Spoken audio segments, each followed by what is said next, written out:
The Supreme Court's ruling on tariffs is deeply disappointing. Well, we're going straight ahead with 10% straight across the board, which was the absolute right to do.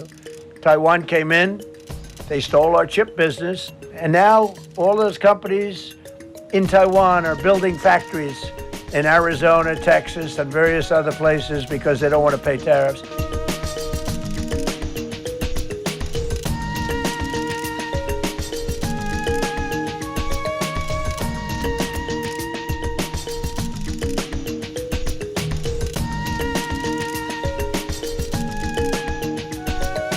The Supreme Court's ruling on tariffs is deeply disappointing, and I'm ashamed of certain members of the court, absolutely ashamed, for not having the courage to do what's right for our country.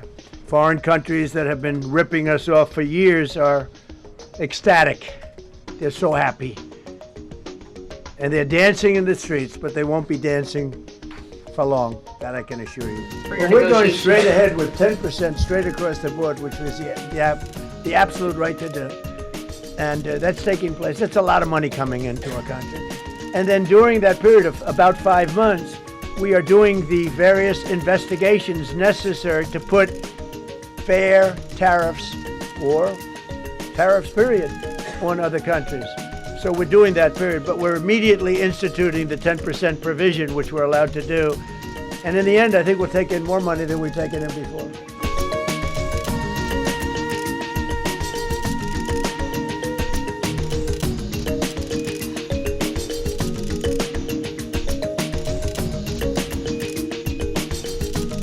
You can make your product outside, you can put our people out of business, you can put everybody on the unemployment rolls. But if you're going to make a car in some other country, you're going to pay a 15, 20, 30% tariff. And those things would have never happened. We wouldn't have lost our business. Same thing with, as an example, Taiwan. Taiwan came in, they stole our chip business. They made chips. For 30 years longer, they made chip, and they put our companies. Intel would be now the largest company. I saved Intel. I literally saved it at the beginning of this administration. And now all those companies in Taiwan are building factories in Arizona, Texas, and various other places because they don't want to pay tariffs. They're all pouring into the United States. So that night, the entire world saw what the full military might the U.S. military is capable. They even talk about the discombobulator because they never got a shot off. The Russian equipment didn't work. The Chinese equipment didn't work.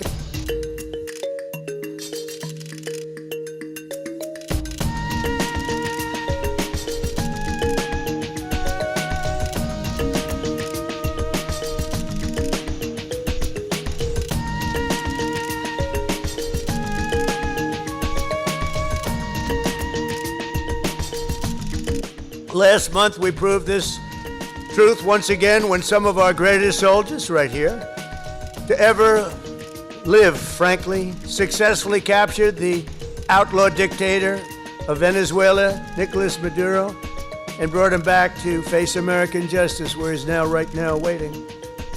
And that was an amazing night. People saw that. They've never seen anything like it, you know.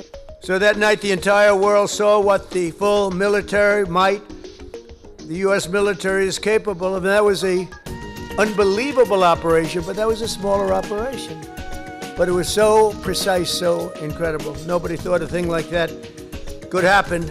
They even talk about the discombobulator because they never got a shot off. The Russian equipment didn't work. The Chinese equipment didn't work. Everyone's trying to figure out why it didn't work. Someday you're going to find out. But it didn't work. It's nice when you can fly in and not get shot at.